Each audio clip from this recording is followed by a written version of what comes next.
My grandma and my grandpa, her husband, were all I had as parents. Jerry taught me how to ride a bike, tie my shoes, help me with schoolwork, and hunt, fish. We even went to church every Sunday and Wednesday faithfully in the choir. And on Sunday, we would watch football together. Usually, the other kids would be with friends or with the church somewhere. I used to do everything with Jerry. But one Sunday, things got a little different. The day he started touching me and making me touch him. And that is just a small snippet of one of the survivors. We're going to hear from three, and they all left epic mic drops. We're also going to hear from the ADA, but first we're going to have to suffer through two of his supporting statements that are just mind-boggling. Now, this monster, this chomo, he was sentenced to 25 years in prison back in 2009. His full term date is 2034. So, he has a lot riding on this hearing from his perspective, but just wait till you hear what he says, how he tries to brush off what he did to his granddaughter at this parole hearing. You really can't make it up. I'll unpack it with more details at the end. You are seeking a commutation of your sentence. You were sentenced in the 3rd Judicial District, Lincoln Parish.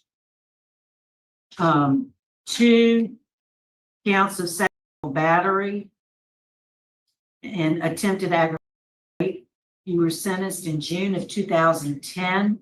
You received a 25-year sentence on each of those. So 25 years for sexual battery, 2 counts, and 25 years for attempted aggravated. Those sentences are running concurrently. So your full term, you don't earn good time, you're not eligible. Your full term release date is May 2034. Does all that sound right? Yes, ma'am. Okay. Mr. Neighbors, would you tell us about yourself? Tell us, why are you in prison? What did you do? And why do you think we ought to vote to grant your request for commutation of your sentence? Well, back in, I can't remember what year it was when I was in my 30s. My granddaughter, Stormy, they came home from school, and I've been drinking a little bit that day. And, I made the wrong decision of how to handle the situation at hand. Took it upon myself to not wait for my wife. And I committed the sexual act with my granddaughter. I didn't have sex or anything with her, but I did do some fairly lewd acts with her in that room that day. And my time being away from society, I realized that that was a wrong. I was going with the wrong spirit, and I wouldn't listen to the right things in my mind. I realize now, after my being gone 15 years, that I kind of regenerated myself into a different man with different thoughts about how to look at people and how to, see people such as my granddaughter's age, when she was at that age. And so, it's very disheartening when I look back on it. I know that I never could act like that again. And so I'm thankful that I've had this time away from society to get myself right, to go back into society. And I feel like I'm deserving a chance because, as Michael Mins could contend to, I have plans of being a community pillar, being somebody that could help the community, not hurt the community. And, because my mind is on positive things now, it's not on negative things no more. The 6th class I went through, the 4 phases, it really broke me down to where I could see myself and see how I was operating with my thoughts. And when I completed it, all the things that I've learned from hearing other men talk about what they experienced also, it showed me where I'd grown because I'd learned I learned from the material that just wasn't me. And so I give thanks also for my spiritual brothers here that helped me along this journey. And, I thank God because without him, I wouldn't be sitting here. And I thank y'all for giving me the opportunity to speak and to, just to tell you why that I deserve a chance back out society. And, I don't know what else to say. Is all I know is that I know I did a disheartening thing. I'm not proud of it, but I know I got to move on. I can't stay in the past. I can't be that same person. I got to be a different man. And I have a son. I have my twin sister that needs me. I have my other family that is waiting on me, and I have other things to do as far as kingdom business. And so I thank you for allowing me to speak, ma'am. All right, well, and we'll be asking you some questions in just a few minutes. First, we'd like to hear from Warden Ackland. What can you tell us? Yes, ma'am. Mr. Jerry Neighbors has been here at Wade since January the 19th of 16. He has no disciplinary write-ups whatsoever. He currently works in the kitchen as a cook, and he works with the chapel services as needed when we don't have the volunteers to come in. He is not a disciplinary problem here at Wade. All right, good to hear. Thank you. We'd like to hear from Mr. Neighbors. Folks who are here in support. First, could we hear from his sister, Miss Denise Neighbors? Ma'am, thank you. Good morning or good afternoon, everybody. My brother has been there for a while. I've seen a lot of changes in him through his thought processes and his actions. He has really come close with the Lord. I think that he would be a great addition to anybody that would take him in as a church member. He was in the church before he went in. He was in the choir. He enjoyed it very much. I know that he praises the Lord every day. He's got me, actually changed me through his worshiping to actually change a little bit about myself, watching my language, praying, and getting a little closer to the Lord. But I miss my brother. Our parents have passed away, all of our grandparents. He and I are really the only two people that we have left for each other. And I would really enjoy an opportunity to have him in my life. We're getting older, and I really miss him. So, other than that, if you have any questions, I'd be more than willing to answer any questions you might have. Well, thank you. We appreciate you taking the time to speak with us. I don't think we have any questions at this time. So could we hear from Michael Mims, please? You're still on mute. Okay, can you hear me now? Yes, sir. Yeah, I'm Michael Mim. I'm a ministry leader from New Living Word Ministry. We've been coming to Wade probably 15 to 20 years doing prison ministry. And also, I was once an inmate at Wade from 1986 to 94. And I done spoke on several parole boards. And I don't just speak on anybody parole board. They have to show me that they really been changed. And Jerry Neighbor has showed me that I've been knowing Jerry Neighbor about 10 years or more.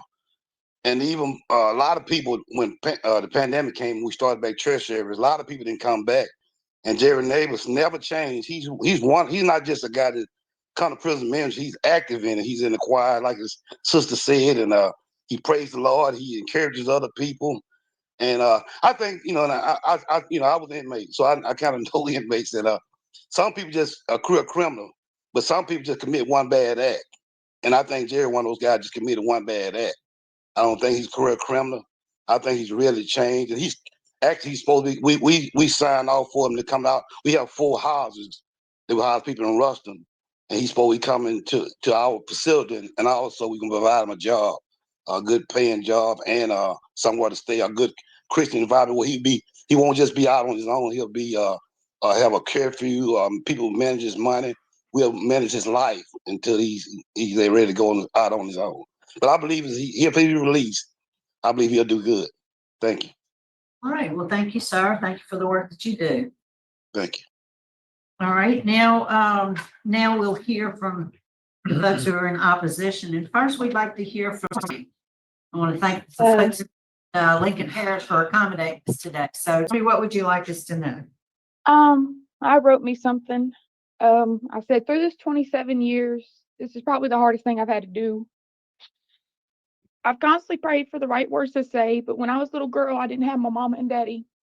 My grandma and my grandpa her husband were all I had as parents. Jerry taught me how to ride a bike, tie my shoes, help me with schoolwork, and hunt, fish. We even went to church every Sunday and Wednesday faithfully in the choir. And on Sunday, we would watch football together. Usually the other kids would be with friends or with the church somewhere. I used to do everything with Jerry. But one Sunday, things got a little different. The day he started touching me and making me touch him. Day after day, week after week, things got worse and a little weirder. I started acting out everywhere. I was getting in trouble in school more. And if I was to bring home a pre-referral, he would ask me if I wanted my butt whooped or I know what. And of course, me being scared of a butt whooping and confused that I didn't know until then what he'd been doing to me was wrong, I didn't say anything. And he would end up sexually abusing me every time he got a chance. It happens more times than I can count, especially since we were always together. It got to the point where I was scared to go to bed, or I couldn't go to bed and wake up in nightmares, so I'd put a pallet right inside my Aunt Shayna's room and to be able to sleep. Until one day, Shayna called me into Lexi's room and asked me the question I thought no one would ever ask me. Has Jerry ever touched me? All I could do was cry. I didn't know what to say at first. All that ran through my head was the words that he had told me, don't tell anyone or I'll do worse, or threatened to hurt me or one of the other girls. I finally felt safe, like he wouldn't be able to hurt me again. I grew up thinking every man's intentions. I'm sorry. I grew up thinking every man's intentions were like his. I was very cautious of everyone and anyone. Still to this day, I don't trust men. I have horrible anxiety, depression, and PTSD. It messes with my relationships with my family, my friends, and all romantic relationships I've ever tried to have. Even the relationship I have with my own two children and God. Even through this 14 years since I had to testify to put Jerry where he is today, it isn't any easier. I believe it's actually much harder now because as an adult who fully understands the hurt and damage he really truly did to me, the damage that could never be undone and the hurt that's never going to go away. Thank y'all. Thank you for your courage and sharing those feelings with us. We appreciate it. Here with us, we have.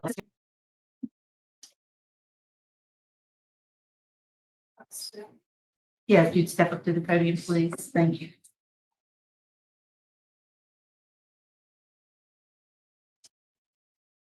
Good afternoon. Good afternoon.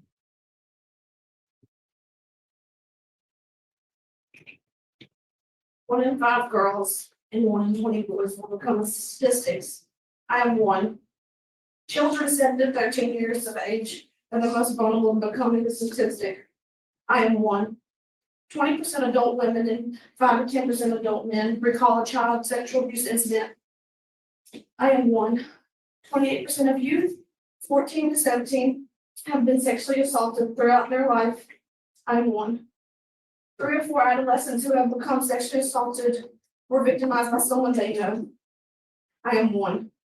There are more than 42 million sexual abuse survivors. I am one. 90% of children's sexual abuse is preventable. I am one.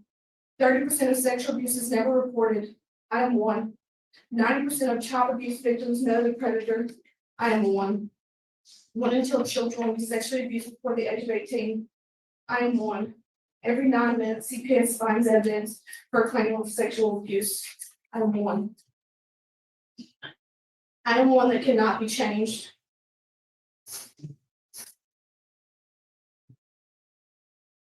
There does not have to be one more. At a reoffending rate of 13% after 5 years, 18% after 10 years, and 20% after 15 years, the likelihood that Jerry Ward Naples will reoffend and there will be more victims if he is released is likely. I am one of his many victims. We were not his first stop and we will not be his last. So please think of his future victims. Someone who grew up in church. That's been used a lot from a very young age. At almost 29 in 2 days, I have a very rough relationship with the Lord because that has been something that's been thrown at me my whole life. I was always told Jerry's a wonderful man. He's a wonderful pillar of the community. I remember times where he was my little league basketball coach. but we were helping remodel the police station of our small village. And no one knew or recognized the evil that was really happening behind closed doors. And unfortunately, like most of us know, that is the statistics that is very much so where the predators have that mass that they live with. And unfortunately, this is one of those cases.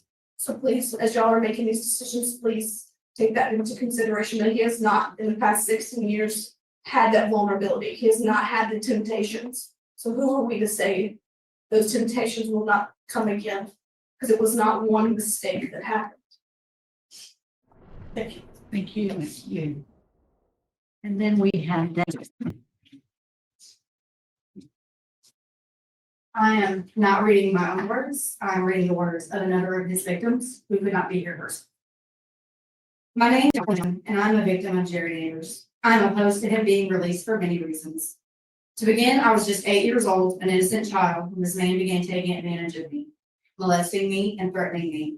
This took place until I was almost 16 because he had me so terrified to tell anyone what was going on. I witnessed him when I was 14 molesting one of my nieces, the victim on his case file. As a young teen, I had to start protecting her and my other niece and any other female child that stepped into our home. Our home was not a safe place. I was the one who turned him in. I was the one that initiated the investigation to begin with, but somehow he was not charged based on what he did to me, not even for all those years. He was only brought up on charges against his other victim. We were both victims in this, and I feel like I was manipulated and tricked into not testifying against him because I was only 18. And I did not understand anything going on in the court case. I was told you don't need to contest, nothing will change his charges, which I thought meant all would go as expected. Now I feel like if I had stepped on the sand, maybe the charges would be different. He should have 100% been charged for my counts as well. That is 8 years of pain and suffering, a whole childhood that did not matter to anyone in charge of doing anything. I was failed by the justice system, and I truly worry that he will just find another victim. I was not even his first victim. He had been to court before and managed to get away with it. I was silenced at 18, but that doesn't mean I have to be silenced now. I have spent the last 16 years trying to heal and move past this, but I truly believe that him getting out sooner will only cause stress for myself and his other victims, and I fear that I will encounter him at some point. Thank you. Thank you. All right, that's all of our speakers. So, Mr. Neighbors, your case has been assigned to Mr. Freeman. Would you answer his questions? Okay. Neighbors, how long have you been in jail on this charge? Right at 15, almost 16 years, sir. Okay. And I noticed when I read the offense that you kind of downplayed it. You only said it happened once to each child. Is that still your statement today, that you only did this one time? I was just referring to the case I was charged with, sir, is what I was talking about. Okay, but even in that case, there was more than one incident. I mean, you said that all you did was make a disrobe one time. I mean, were there other instances or was it just on one occasion that you molested one of your daughters? That was the one time that got that serious. Was my granddaughter. Other times were just, here and there, touching things of that nature. All right, and actually there was, I know you were only charged with what, one count, I think it's 2 counts. Attempted aggravated rape, and sexual battery. So how many victims were there over the years? Well, they're saying it's a total of 3, What are you saying? I know what they say and I read it.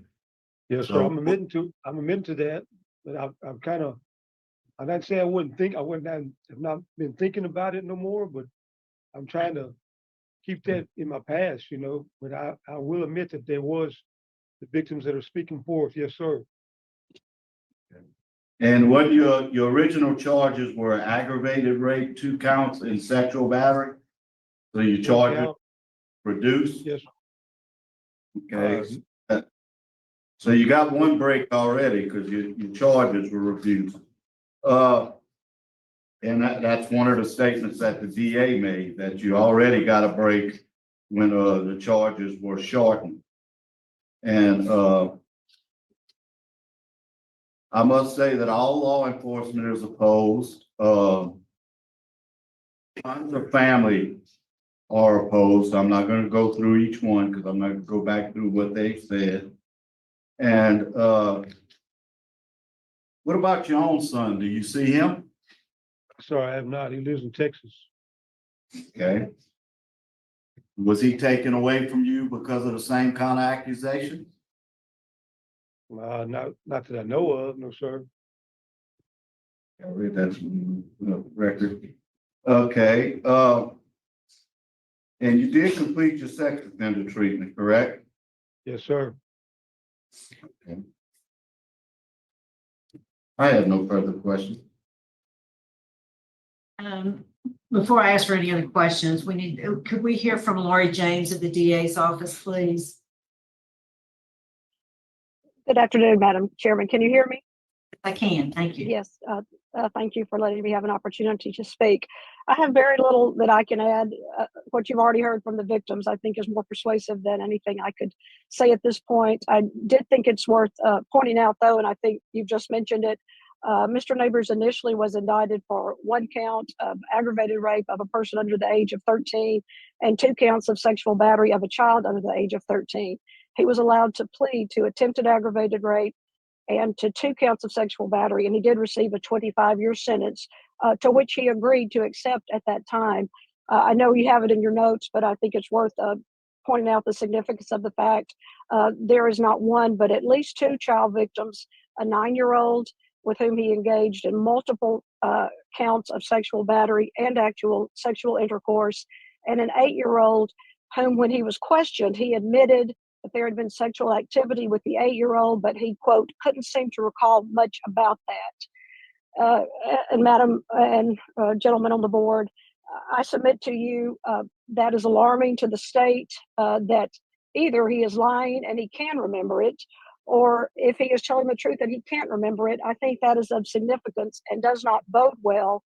It doesn't suggest that he has addressed these issues, doesn't suggest to me he has been able to change his behavior, if that is even possible, to a point where the public would be safe should he be released. And I just asked you to consider some of these finer points contained in the information I'm sure you have in front of you.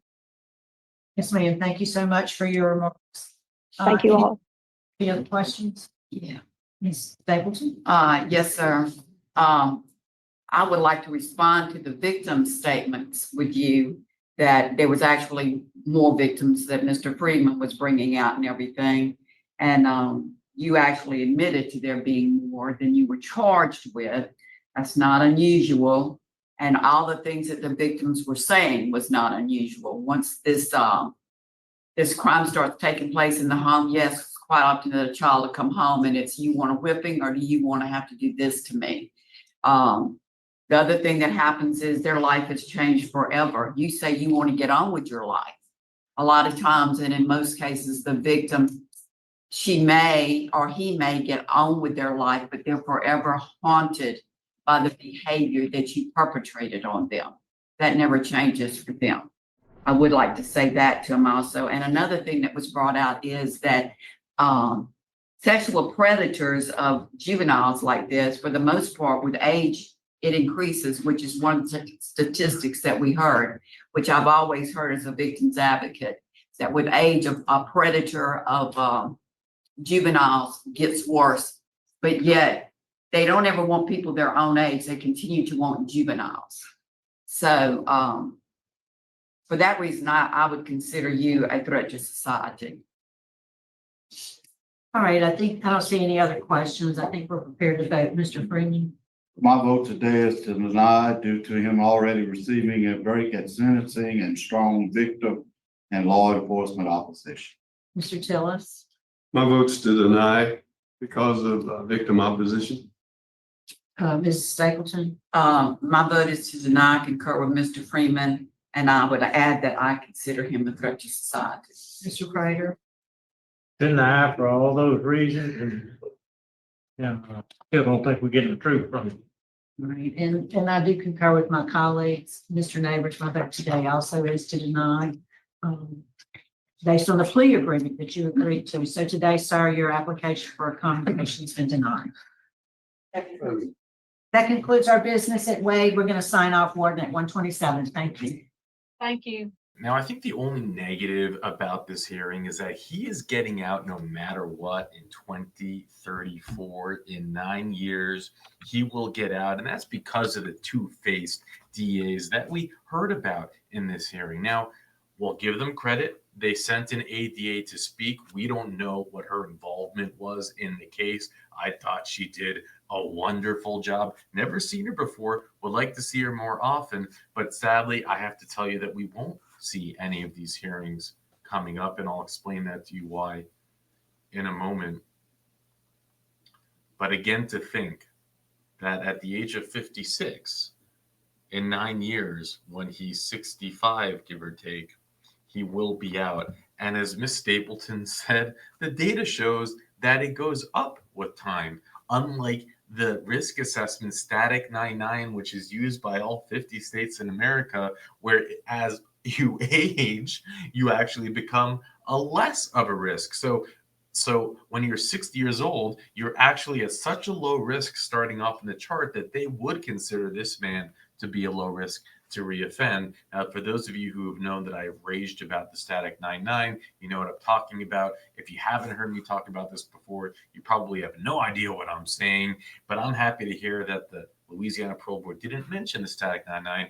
I think that maybe they're one of the few states that have begun to realize just how insane it is and how dangerous it is to rely on a risk assessment that was created by two entrepreneurs, one from Canada, one from the UK, that profit off of training the DOC to use their really just, I don't know what else to call it, a gimmick, dangerous risk assessment thing that was created in the 90s. Anyways, I digress. So we heard from 3 survivors. Each statement was as powerful as the next. There's just so much packed into this hearing, and it always contrasts. First, we hear from the support, and it never ceases to amaze me. They're all the same. You can take the support of these monsters, of these roaches, and just interchange them with other hearings, and it'd be a copy paste. I mean, it's almost like do they all go to the same seminar of what not to do in a support statement, but do it anyways? Because they all sound the same. All about pillar of the community, all about church, all about I've learned from them, all about how great he is for nonsensical. I don't curse anymore. Oh, it was a one-time thing. No one should be judged for it. And it's like the whole butterflies and rainbows and unicorns, flying turtles, and what are you saying? It's insanity. And every single one of these chomos, these monsters, have this support that are just their heads are like they're so far gone. They're dangerous. Because it's those support that when he gets out, which is in 9 years, that they will enable him to harm others, in my opinion. You have the survivors that you hear from them, and I love, you have, it's just, and you hear,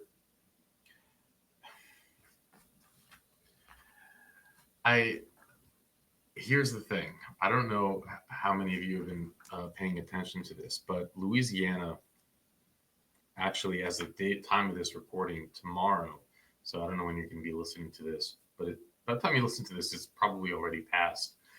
They have written and passed legislation that will stop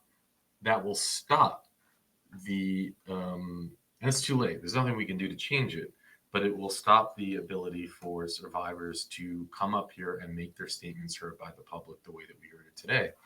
And you might say it's a classic line of the road to hell is paved in good intentions, but I actually don't think that, this was legislation bipartisan, everyone signed up on it, and the whole idea, they said, well, we shouldn't have victims have to relive this in the public eye. So let's pass legislation that would make all of these cases private. And what they're not looking at are all the, it's as clear as day to us who've been involved in this, that the survivors want this platform. They want to make it public. They want their voices heard.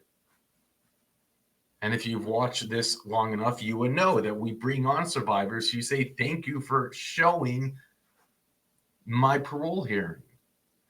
And they don't realize in Louisiana that by blocking it, by saying that we can't cover it, is that you're protecting the chomo. So there's nothing we can do about it. On paper, it sounds like a good legislation, but really, I think it's, it's clear as day. We don't, it's, of course, the victims have a choice to write in their letter. They have a choice not to be on camera. Louisiana tells them this, the survivors, and now they're just going to be totally blocked out. And the DAs love it, of course, because, hey, it just means they don't need to show up. No one's watching. They haven't shown up for years until I believe we started making a fuss about it. And now, for the first time in 5 years, we're seeing new faces show up to these hearings. That's going to stop, isn't it? Look at this monster. We heard from the survivors, they were saying how the DA basically pressured her not to stand up and make her statement, not to be there, not to even have her crime included in the reason why this monster is locked up. That's because they're cowards. As you can see, she was willing to stand up and make a statement and take it to trial if they had to, but she was talked out of it. How many times have we heard that? How many times have we heard that by survivors that were pressured into keeping quiet? Not in their interest. That's the two-facedness of the DAs. It's just that it's too complex for them. They don't want to have to go through it. He gets 2 25-year sentences, but they run at the same bloody time. Kick the ball down the road. His granddaughter. Children. Little children. It's crazy to think, again, he was only locked up, only arrested in 2009. That's just not that long of a time ago. Look at this. How many of us can look back at 2009 and it feels like yesterday?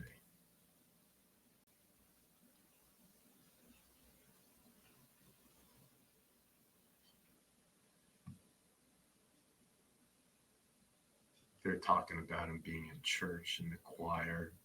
These are only the times that he is known to be caught. To think that he doesn't have, and the way that he describes it, just so nonchalantly and such a lie too. I came home and it was like a little bit of shut up.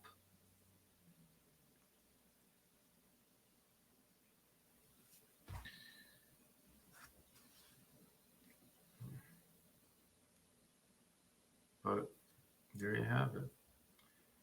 Thank you, Lady Holly, for pulling up this hearing. And we're going to jump to another one, which is absolutely nuts. You won't believe it. It's a serial chomo, someone who was busted, and I can't remember off the top of my head, but I think 5 different states for SA. Yeah, that's the thing. So we're going to see that. With that, let's jump in. But I'm going to ask you this question, and I want to tell you this right off the bat. I got the answers, right? I already got the answer. Tell me about every time you've ever been arrested for a sex. I know Illinois, Kentucky. Oh, Nashville, Tennessee. Okay, now you. Nashville, Tennessee, I was arrested. Okay. One time I believe it was. And one time in Louisiana, this time in Louisiana for sure. This time in Louisiana, yes, sir. Yes, sir.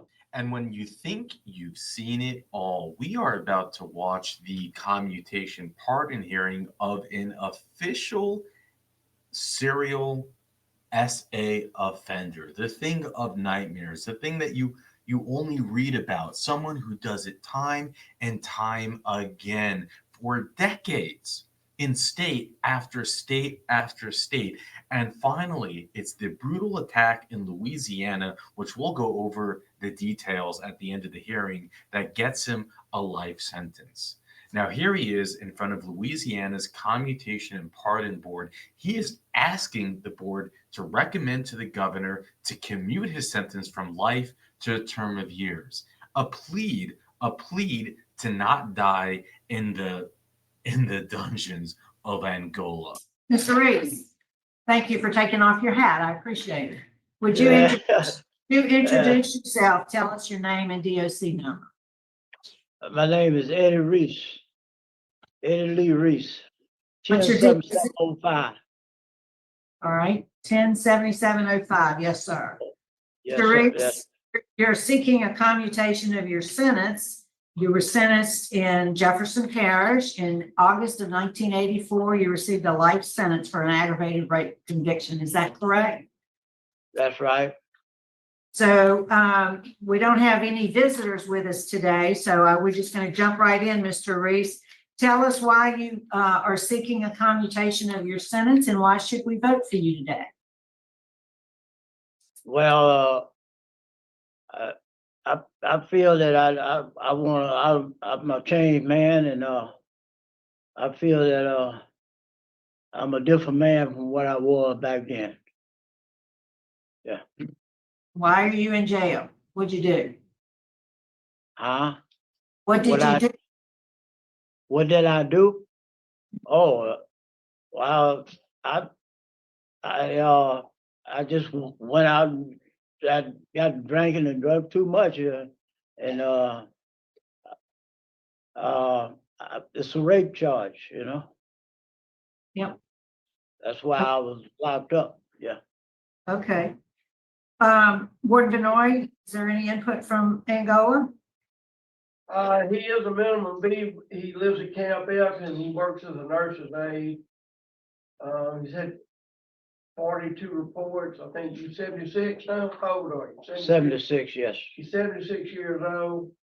He's taken 100 hours, thinking for a change, anger management, and victim awareness training. Do you show him as having completed only one phase of sex offender treatment? Hang on a second.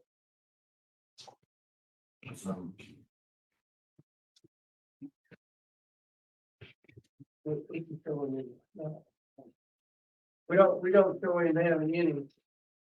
Okay. All right, thank you. I got what she talking about, risk management? Yeah, you got your certificate? You got it. Yeah, I got a couple of them here. I got risk management, I got phase 1 and phase 2. Okay. So it doesn't look like you finished it, but we're gonna go ahead and start our interview, Mr. Reese. Your case has been assigned to Mr. Prater. Would you answer his questions? Yeah, I got a 7 certificate. I got substance abuse. Go ahead and Mr. Prater's gonna interview you. Oh, all right. All right. You ready? Did y'all hear that? According to Cajun, he's finished phase 1 of the sex offender treatment. Yeah, that's what I showed. Thank you. I wanted just to be sure he didn't finish them all. They probably didn't put the other one in the computer yet. All right. All right. Have I got your attention?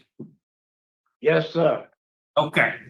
Have you ever refused sex treatment? Any kind of sexual treatment training, anything like that? Have you ever refused one of those classes? No. Okay. I haven't, well, when I first came here, they had some sex offender classes. And I didn't get into them. I didn't get into them. And they even had them at Hunts, and I was at Elaine Hunts for a year or so. they even had him at hunts, and I didn't get him, but, I got him, in fact is, I just got into him. Yeah. Okay, well, your record showed that you had refused some sex offender treatment.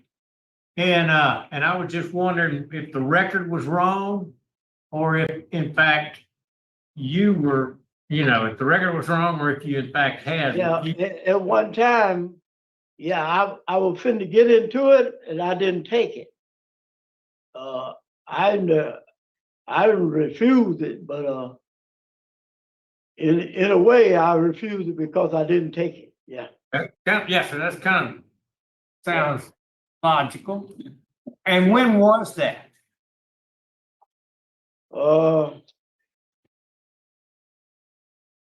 It's been some years ago. Let's see,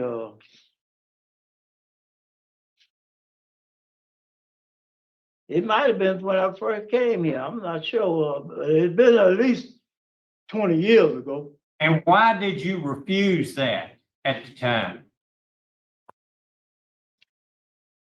Well, actually, I didn't think I had the ability to complete it, But since I got into it, this one, this risk management, I see, that I needed it, So are you a sex offender? A sex offender? Yes, sir. Well, you could say I am because I've been in trouble before about it. Yeah. I could say you're a sex offender, but do you say you're a sex offender? Yes, That's sir. Sir? Yes, sir. I am. Yeah. Kind of like pulling teeth here out of you. What did you do? Exactly what did you do to get in jail? On this charge? Well, if you want to know the truth about it, yeah, I was out drinking, and I drank too much. The women I was with, I asked her to go to breakfast with me, and she went to breakfast with me. She's in her own car, I'm in my car. We stopped at breakfast, but the restaurant closed. It was closed, and they wasn't taking nobody else in.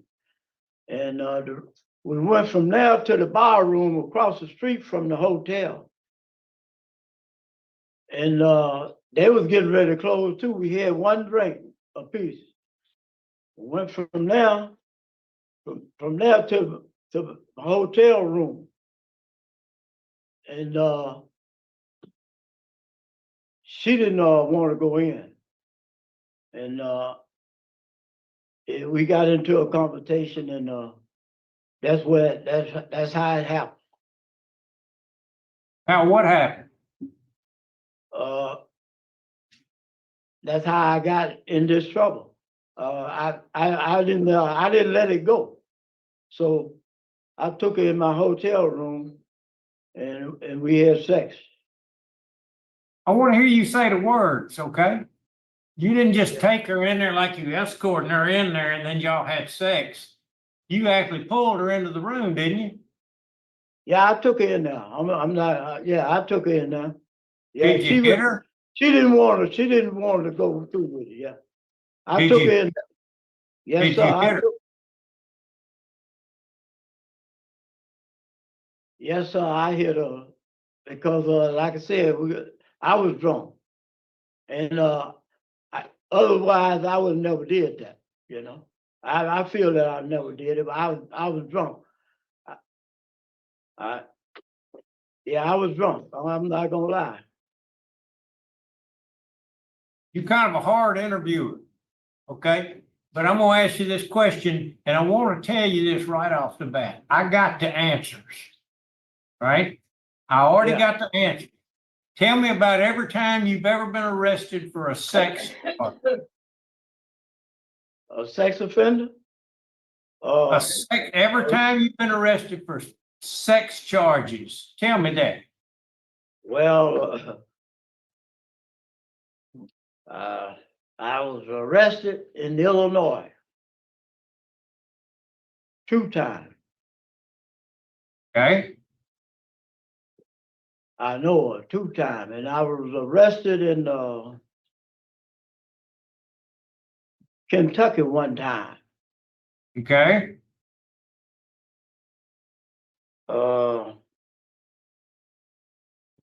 I was arrested. Now I was arrested in Illinois 3 times. Because I did 1 time, the first one was contributing to the delinquency of a minor. I was Okay. 18, I believe I was. Right. Yeah.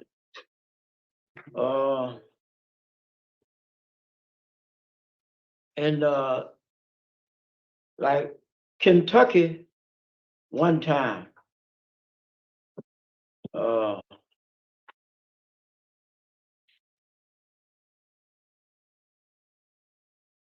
I know Illinois, Kentucky.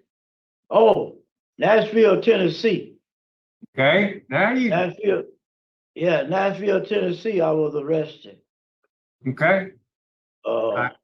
1 time, I believe it was. And one time, yeah, this time in Louisiana for sure. This time in Louisiana, yes, sir. Yes, sir. Okay, all right. Well, I had a whole litany of questions here that I was gonna ask you. A litany means a bunch of.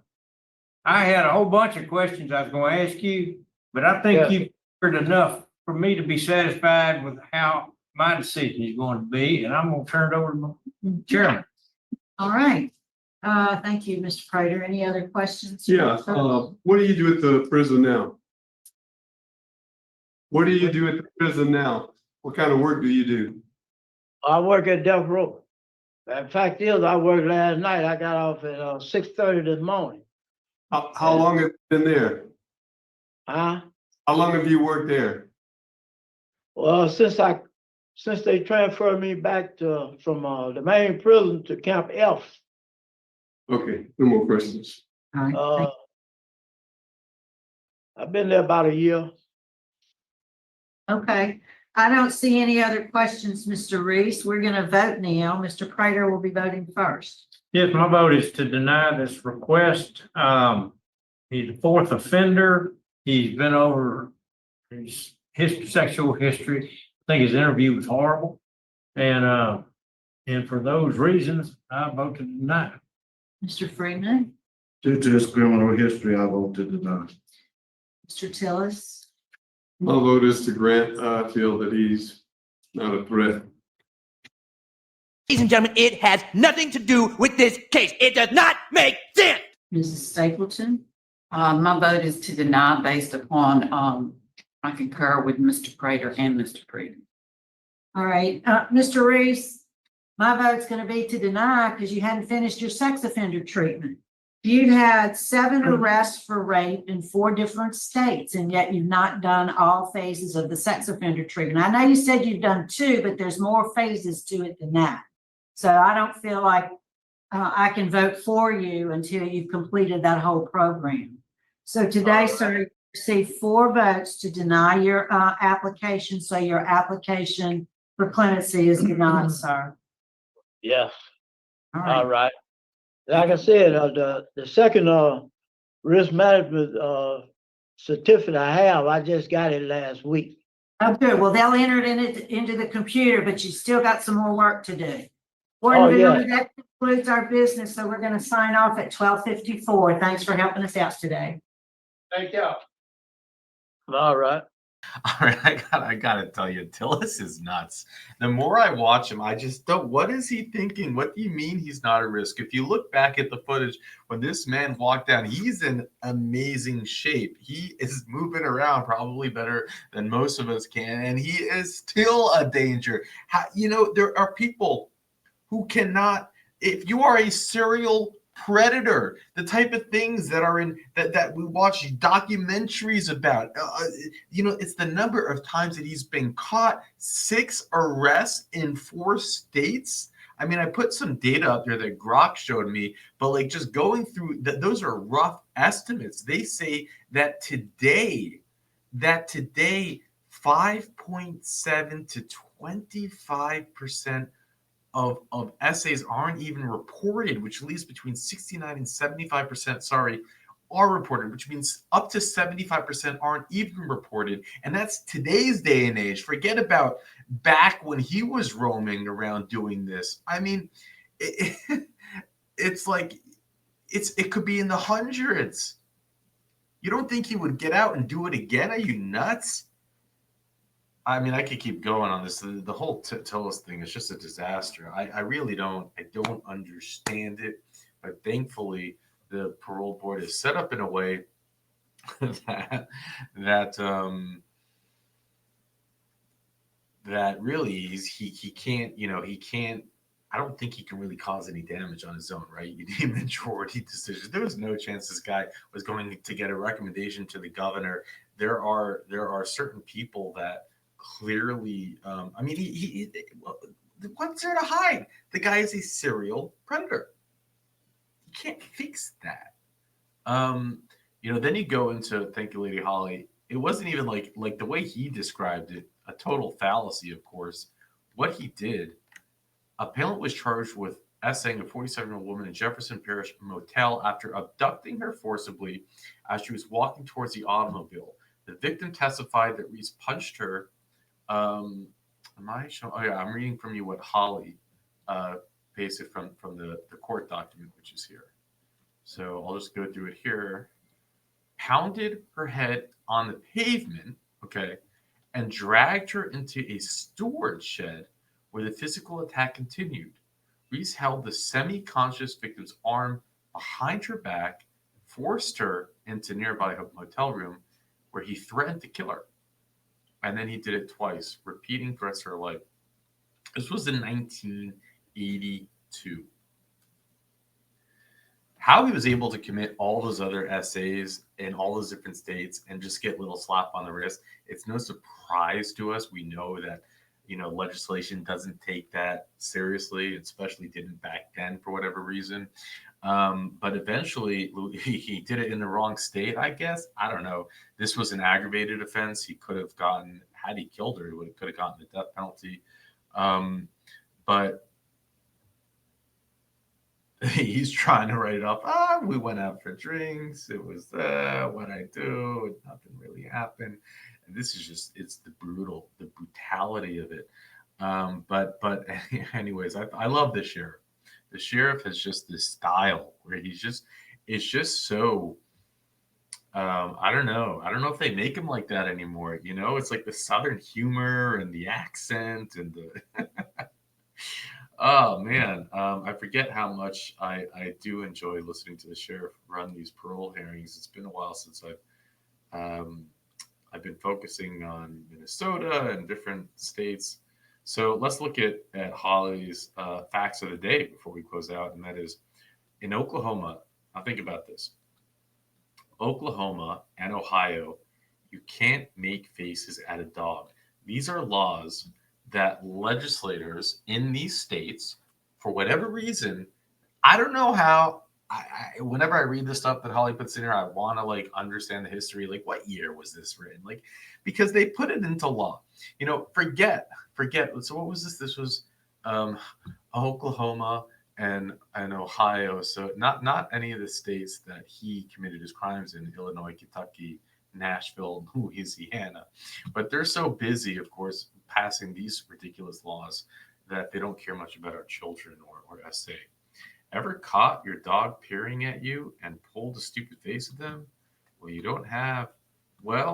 you'd have committed a crime if you were in Oklahoma. As bizarre as that sounds, Ohio's law is even more extreme. If you make any kind of face at a dog, silly or not, it could result in a fine or jail time. And this is the crazy thing about America. I think the beautiful thing too, you got 50 states, you got all these laws depending on the state what you're in. I mean, some states just don't believe in your Second Amendment rights. Others believe in it wholeheartedly. It's the craziest thing. It's hard to understand, but I do love it. But someone's got to explain, how did that log ran into place. Come on. And has it ever been enforced? I need to know this stuff. It could be a whole YouTube channel in itself. Anyways, with that, I'll let you go. But I'm gonna ask you this question, and I want to tell you this right off the bat. I got the answers. Right? I already got the answer. Tell me about every time you've ever been arrested for a sex. I know Illinois, Kentucky.